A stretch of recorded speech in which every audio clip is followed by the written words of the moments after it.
Assalamualaikum warahmatullahi wabarakatuh. Bismillahirrahmanirrahim. Alhamdulillahi rabbil alamin. Wassalatu wassalamu ala sayyidina wa maulana Muhammad wa ala alihi wa sahbihi ajma'in. Subhanaka la ilma lana illa ma 'allamtana innaka antal alimul hakim. Amma ba'd. Sahabat Nusantara Mengaji, para pecinta Al-Quran dimanapun berada, kembali lagi dalam ngaji tafsir Jalalain. Zalikal kitabu, itulah kitab, ay hadzal kitabu, yakni Al-Quran, alladzi yaqra'uhu Muhammadun, yang dibaca oleh Muhammad. La raiba, tidak ada keraguan, la syakka fihi, di dalam Al-Quran. Hudan lil muttaqin, hudan yang merupakan petunjuk, lil muttaqina, bagi orang-orang yang bertakwa. Jadi cara baca la raiba fi, kalau kita lihat di mushaf kita ya, itu ada titik 2 di atas, titik 3 maaf, titik 3 tapi 2 tempat ya. Ini disebut waqaf mu'anaqah. Bacanya bisa zalikal kitabu la raib, berhenti di situ. Kalau begitu artinya la raiba, tidak ada keraguan di dalamnya. Kata ulama tafsir, la raiba itu adalah redaksinya nafi, kalimat yang negasi, negatif, tapi artinya adalah larangan. Jangan kamu meragukan apa yang ada di dalam Al-Quran. Jangan kamu ragu untuk mengamalkan ajaran Al-Quran. Itu kalau kita bacanya waqaf pada la raib. Fihi huda, karena di dalamnya terdapat petunjuk. Kira-kira begitu. Bisa juga dibaca la raiba fihi, tidak ada keraguan sama sekali di dalam Al-Quran. Di tafsir Jalalain kita baca itu redaksi tafsirnya la syakka, tidak ada keraguan. Jadi raib ini mempunyai 3 makna. 1, keraguan. Yang kedua, tuhmah. Tuhmah itu persangkaan buruk, sangka buruk. Jadi curiga. Yang ketiga adalah kegelisahan, al-qalaq wa idtirab. Jadi kegelisahan atau kegelisahan hati yang disebabkan dari kerancuan, kira-kira gitu. Nah, ketiga makna ini tidak ada di dalam Al-Quran, baik itu keraguan, sangkaan buruk, atau kegelisahan tersebut. Tidak ada keraguan di dalam Al-Quran bahwa annahu min indillahi, bahwa Al-Quran itu dari sisi Allah subhanahu wa ta'ala. Wa jumlatun nafi khobarun mubtada'uhu zalika. Jumlah la raiba fihi, kalimat itu menjadi khobar dari mubtada zalika. Ya, tadi di depan zalikal kitabu. Wal isyaratu bihi litta'zimi. Penggunaan kalimat isyarat zalika itu mengesankan faedah at-ta'zim, mengagungkan. Jadi begini, teman-teman. Zalika itu adalah kalimat untuk menunjuk sesuatu. Tetapi susunan zalika itu seharusnya menunjuk sesuatu yang jauh. Karena di dalam zalika terdapat huruf lam, ya. Di dalam nahwu disebut lam lil bu'di, untuk menunjukkan jauhnya musyar ilaih, jauhnya sesuatu yang ditunjuk.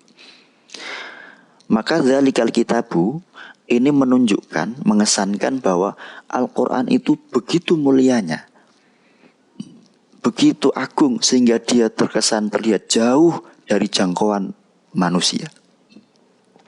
Ya, itu maksudnya, untuk mengagungkannya begitu. Jadi kira-kira begitu.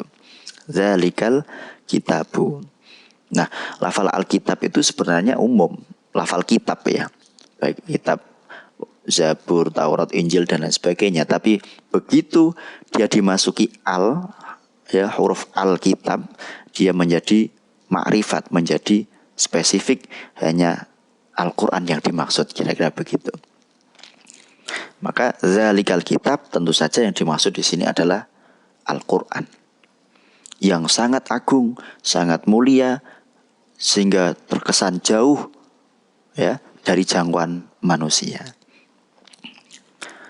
Tapi di dalam Al-Quran ketika menjelaskan atau menunjuk lafal Al-Quran, itu digunakannya hadzal Quran. Inna hadzal Qur'ana yahdi lillati hiya aqwamu.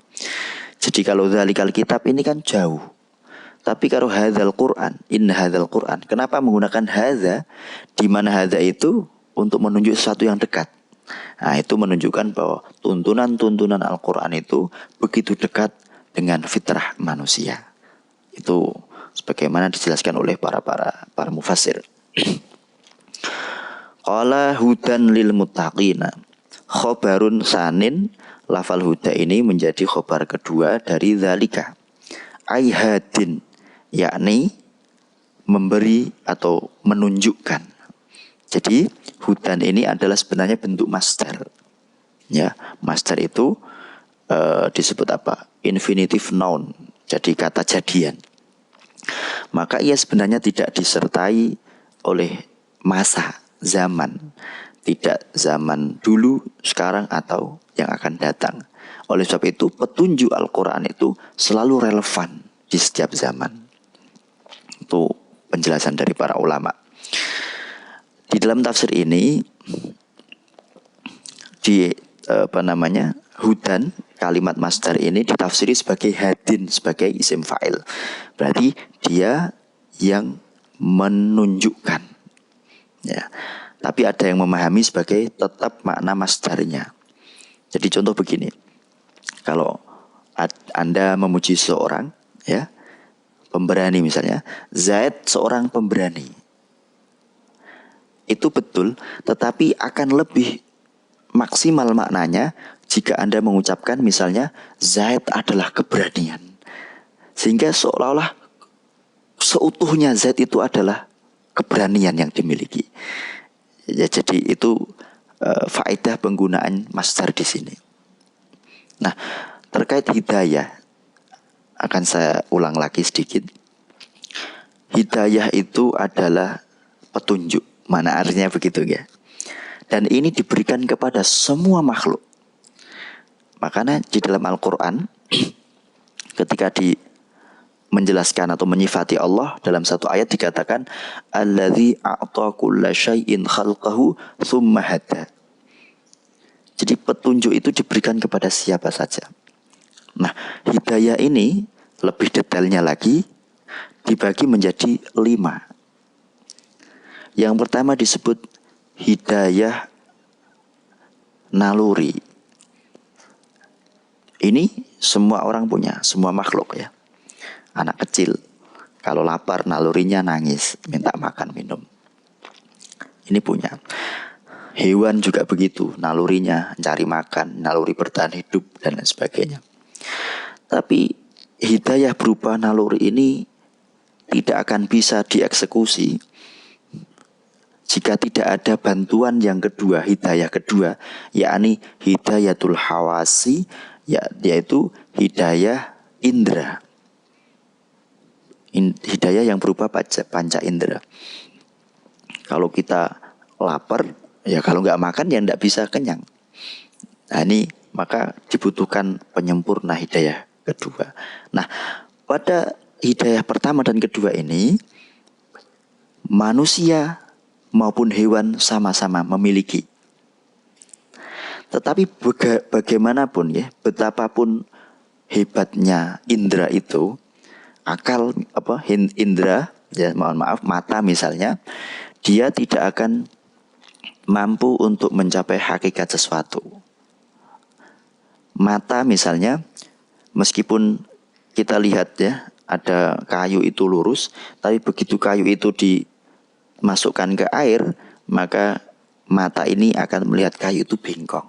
Itu membuktikan bahwa mata, indera, itu tidak bisa melihat suatu perkara hakikatnya. Maka dibutuhkan atau dibantu dengan hidayah yang ketiga, yaitu hidayatul aqli.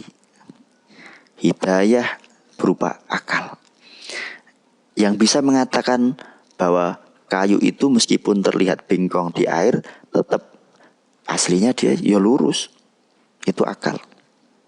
Nah, tapi betapapun akal, hebatnya akal, dia tetap terbatas. Maka dia membutuhkan hidayah yang keempat, yaitu hidayah agama. Ya, dalam hal ini Al-Quran, As-Sunnah, ajaran-ajaran agama dan lain sebagainya. Maka disinilah letak perbedaan orang-orang yang beriman dan tidak. Jadi dia mendapatkan hidayah berupa ada agama, ada tuntunan berupa Al-Quran, As-Sunnah dan lain sebagainya. Nah, sehingga kalau ia mau memfungsikan, ya, mau memaksimalkan fungsi daripada hidayah agama ini, kemudian sebagaimana kemarin kita singgung, dia akan mendapatkan hidayah yang khusus, yakni hidayatul ma'unah wa taufiq. Hidayah berupa pertolongan dari Allah Subhanahu wa taala untuk menempuh jalan yang lurus di dalam beragama. Nah, ini hidayah. Nah, Al-Quran itu kategorinya adalah hidayah agama. Quran ini dianggap hidayah bagi siapa? Lil muttaqina, untuk orang-orang yang bertakwa. Ai as-sairina ila taqwa, yakni orang-orang yang hendak, yang sedang berproses menuju takwa. Dengan apa caranya? Bimtisalil awamiri, dengan melaksanakan atau menaati perintah-perintah, wajtina bin nawahi, dan menjauhi segala bentuk larangan. Disebut mutakin, orang-orang yang begitu disebut mutakin. Kenapa? Litiqaihim bidzalika annara, karena dengan mengikuti perintah itu tujuannya dia untuk menghindari neraka, siksaan neraka. Jadi mutakin itu takwa, ya. Takwa itu artinya adalah menghindar. Nah, dirumuskan oleh ulama bahwa tingkatan takwa itu ada 3. Yang pertama adalah takwa menghindar dari sifat kufur dan sifat syirik dengan cara masuk Islam, dengan cara bersyahadat, memeluk agama Islam. Meskipun dia belum sholat, belum zakat, belum haji dan lain sebagainya, tapi kalau dia sudah masuk Islam, ya, menghindari kufur namanya kan, itu disebut takwa juga. Itu tingkatan paling rendah, tingkatan ecek-ecek, ya. Yang tingkatan yang kedua, takwa dengan cara melaksanakan perintah, menjauhi larangan, tujuannya menghindarkan diri dari siksaan api neraka. Itu kelas kedua. Nah, yang kelas eksklusif, ya, yang takwa khawasil khawas, ini disebut takwa ma yushghilu anillah. Jadi dia menghindari segala bentuk aktivitas, segala bentuk pikiran dan lain sebagainya yang menyibukkan dia dari Allah Subhanahu wa taala. Ini orang-orang yang khusus. Nah, pertanyaannya adalah, Al-Quran itu sebagai petunjuk untuk manusia, tapi kenapa hanya disebut hudan lil muttaqin, petunjuk untuk orang yang takwa? Satu, tadi dijawab sudah oleh tafsir, bahwa yang dimaksud muttaqin di sini adalah orang-orang yang berproses ingin menjadi muttaqin. Jadi kalau Anda mau pengen proses muttaqin, jadi muttaqin, ya ini petunjuk kayak Quran.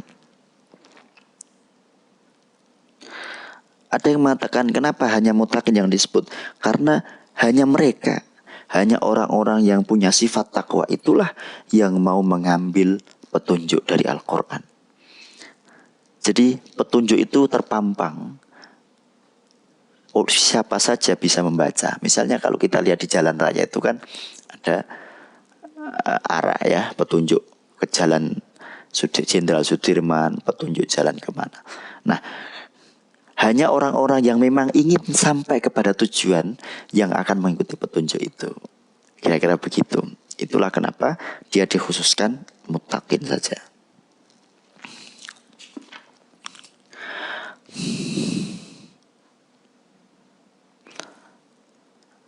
Alladzina yu'minuna bil ghaibi wa yuqimunas sholata wa mimma razaqnahum yunfiqun.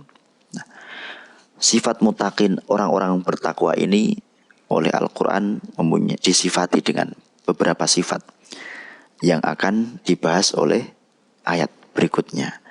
Ya. Demikian ngaji tafsir Jalalain kali ini. Semoga bermanfaat dan insya Allah akan kita lanjutkan pada kesempatan berikutnya. Wallahul muwaffiq ila aqwamit thoriq. Wassalamualaikum warahmatullahi wabarakatuh.